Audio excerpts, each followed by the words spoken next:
tenemos que hablar con Francisco. Vamos a hablar ahora de cuál es el entorno que tenemos en el marco de este 2022 que ya cierra. Empezamos ya a hacer balance del 2023, riesgos, oportunidades, incertidumbres que siguen sobre la mesa. Francisco Rodríguez de Chile, el codirector de Desarrollo de Negocio Sur de Europa y Latinoamérica de Lombia, le tenemos ya con nosotros. Francisco, muy buenas, ¿cómo estás? Hola, buenas tardes a todos. Muy bien, gracias por el espacio. Muchas gracias por acompañarnos. Bueno, como decimos, cerramos un año lleno de factores tanto macroeconómicos como geopolíticos, como en el lado de política monetaria, por supuesto, que han condicionado las cotizaciones de la gran mayoría de activos. Ha sido un año difícil, tanto para la renta variable como para la renta fija, y ahora, no es para menos, también intentamos adelantarnos a cuál puede ser el escenario para el año que viene, para 2023. Pero bueno, si hacemos un balance de este 2022, ¿cómo lo estáis viendo? ¿Cómo lo habéis visto desde Lombia? ¿Qué reflexión hacéis?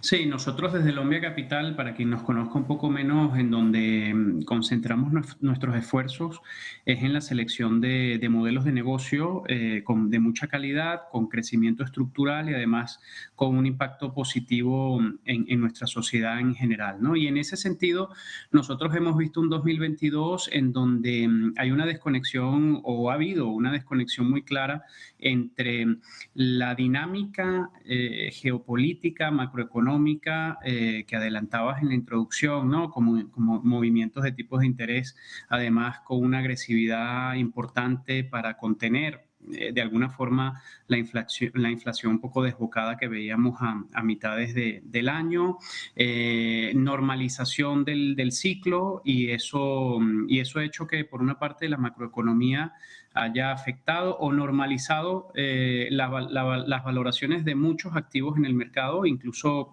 prácticamente todos, ¿no? Porque antes hablabas de bonos, de renta variable, pero también ahí incluimos real estate, inmobiliario, otro tipo de activos reales, ¿no? Entonces, es un año en donde, si hacemos balance, nosotros internamente desde Lombia Capital vemos como nuestras compañías, esas compañías pequeñas y medianas, compañías en Europa, que además juegan un rol de liderazgo global porque pueden operar en nichos de mercado muy particular donde pueden internacionalizarse muy rápido. Esas compañías han ido, como decía antes, completamente descorrelacionadas con el ciclo, ¿no? Son compañías que siguen creciendo en márgenes operativos, son compañías que siguen creciendo en ventas.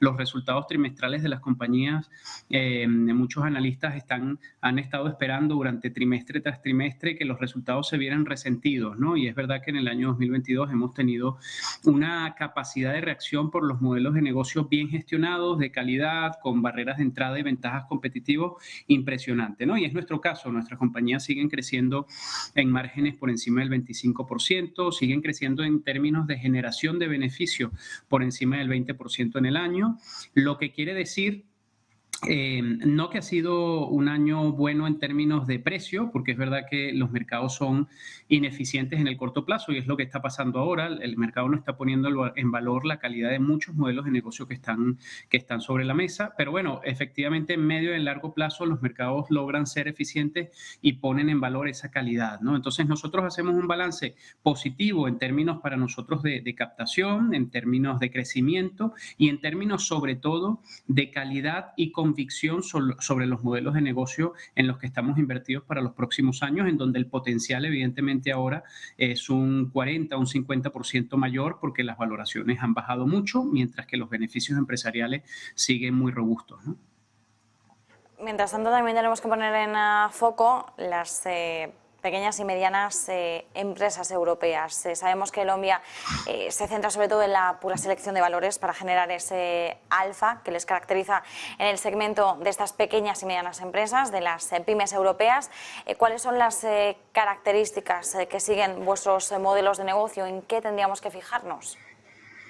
Sí, te agradezco la pregunta, es muy buena. Nosotros llevamos, nuestro director de inversiones y nuestro equipo lleva más de 25 años analizando el ecosistema de pequeñas y medianas capitalizaciones, en donde quienes nos estén escuchando quizás saben que es un ecosistema mucho más ineficiente, el acceso a la información es más complicado, son modelos de negocio en donde, digamos, es el nicho perfecto para invertir en innovación, en desarrollo, en crecimiento estructural de largo plazo, ¿no? Y nosotros lo que hacemos es dedicarnos a seleccionar esos modelos de negocio, eh, digamos que tienen una característica particular y es que reinvierten sus beneficios netos no en repartir dividendos, sino en crecer ellos de forma orgánica o inorgánica, la reinversión de esos beneficios en su propio negocio. Y esto hace que entren dentro de un círculo virtuoso del crecimiento, en donde esa reinversión de beneficios les permite reinvertir en innovación, en I+D, en digitalización, que además a día de hoy ya no es una tendencia, sino que la compañía que no esté digitalizándose, pues es una compañía que está perdiendo de forma estructural su barrera de entrada, su ventaja competitiva, ¿no? Y nosotros eso lo estamos viendo. Y además, una cosa interesante es que hablamos de pequeñas y medianas compañías en Europa, donde Europa tenemos nichos de mercado donde competimos con otras regiones como pueden ser Estados Unidos o Asia, de tú a tú, desde hace además muchas décadas, en donde estamos posicionados en tecnología médica, en innovación digital, automatización de la industria y de la logística, por supuesto, inteligencia artificial, ciberseguridad. O sea, aquí en Europa tenemos unos nichos de mercado de alto crecimiento en donde nosotros nos gusta estar y llevamos 15 años invertidos y generando un alfa de un 5% anualizado en estos segmentos, ¿no? Un alfa, quiero decir, un exceso de rentabilidad. Entonces, son compañías poco endeudadas porque se financian a través de su propio flujo de caja. Son compañías que además, digamos, crecen de forma estructural porque operan en estos nichos de mercado de alto crecimiento donde son compañías que prácticamente tienen un servicio o un producto único y además operan en nichos de mercado de crecimiento, ¿no? Entonces, bueno, yo resumiría como invertir en compañías de calidad y calidad con un componente anticíclico porque son compañías que dependen de sí mismas para ejecutar su estrategia industrial, no dependen de hacia dónde vayan los tipos de interés, hacia dónde se esté posicionando la inflación. Son compañías que lidian muy bien con estos factores porque están completamente correlacionados y se centran digamos, en desarrollar su propio modelo de negocio a través de internacionalización, de invertir en talento, de digitalización, innovación, que es al final el principal driver de rentabilidad futura para nuestras compañías. Es decir, que sería una buena forma de descorrelacionar nuestra cartera de cualquier incertidumbre que podamos tener, porque sabemos que en 2023 vamos a arrastrar parte de las incertidumbres de ahora y entendemos que se pueden añadir nuevas. Sí, y de hecho es justamente esa la complejidad de tomar decisiones en el corto plazo o decisiones irracionales, ¿no? Al final no sabemos qué va a pasar en el año 2023 y quien lo diga está especulando también, o sea, no sabemos si en el primer trimestre los tipos de interés esta subida de tipos de interés va a ser suficiente para controlar la inflación, no, o sea, no lo sabemos, ¿eh? O sea, podemos tener una idea y tirar alguna visión un poco más hacia adelante, pero la verdad es que no sabemos qué va a pasar. Y en medio de ese proceso, lo que nosotros creemos y lo que nos ha funcionado siempre bien es concentrarnos en lo que verdaderamente importa, que es el desempeño operativo de las compañías. Si las compañías son capaces de seguir mejorando sus barreras de entrada, de seguir aumentando sus ventajas competitivas, de seguir expandiéndose, de salir de sus mercados locales y irse a Estados Unidos o a Asia y depender cada vez menos de sus mercados regionales, de diversificar sus ventas. Esa es la verdadera razón y esa es la esencia de la inversión, ¿no? A largo plazo como nosotros la vemos. Entonces, yo creo que efectivamente vamos a tener un 2023 con todavía algunas incertidumbres, seguramente un poco menos o más benévolo que el 2022, que ha sido un año en donde se han juntado además muchísimos factores, no solo macroeconómicos, sino geopolíticos también, ¿no? Y que siguen haciendo un poco de daño, dando volatilidad al mercado.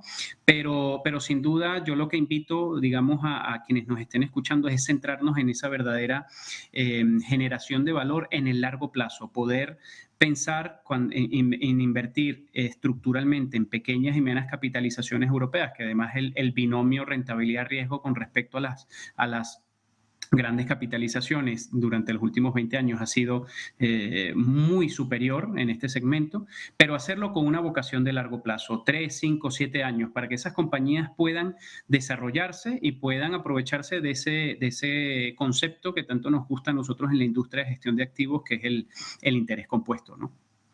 Bueno, si hablamos de perspectivas para 2023, como decíamos, sabemos que probablemente arrastraremos gran parte de las incertidumbres que hemos tenido en 2022. Probablemente se nos añadan nuevos escenarios que añadan incertidumbre y por tanto también volatilidad en estos activos. Pero ¿se ha abierto, a vuestro juicio, una ventana de oportunidad de cara a todos aquellos inversores que estén más ubicados en el medio-largo plazo? ¿Veis oportunidad en estos términos, en este segmento del que hablamos? Según nuestra opinión y viendo un poco, digamos, la calidad de las compañías con las que nosotros contamos en cartera, nosotros invertimos en alrededor de 90 compañías en total dentro de nuestras 3 estrategias focalizadas en pequeñas y medianas capitalizaciones, ¿no? De esas 90 compañías tenemos compañías extraordinarias que han caído en precio un 40, un 45% durante el año 2022, pero que su valoración, y aquí viene lo interesante, que su valoración en términos de PER forward a 12 meses, o sea, descontando únicamente los 12 meses futuros de flujos, esas compañías han caído en valoración un 60, un 70%. ¿Y esto por qué? Claro, porque cuando tú tienes la fórmula del PER, que es beneficio en precio entre beneficio por acción, cuando el precio, que es el numerador, cae con fuerza, pero además el beneficio, que es el denominador, sigue subiendo por encima del 20 o 30%, en muchos casos en nuestras compañías por encima del 40%, pero hablamos de media por encima del 20%.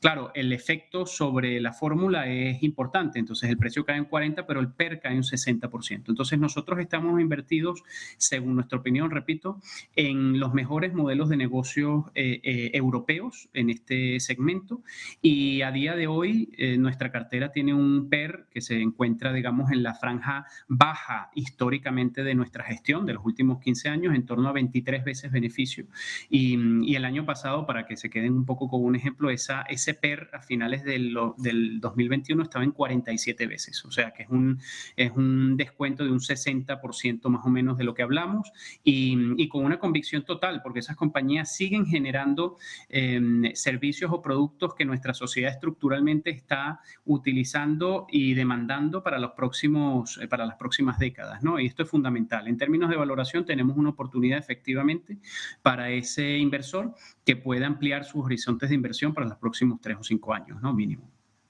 Pues nos quedamos con esas claves, como decíamos, haciendo balance de 2022, adelantándonos ya al entorno de inversión para el año que viene. Francisco Rodríguez de Chile, codirector de Desarrollo de Negocio Sur de Europa y Latinoamérica de Lombia. Muchísimas gracias por acompañarnos. A ustedes, gracias como siempre. Y no perdemos el foco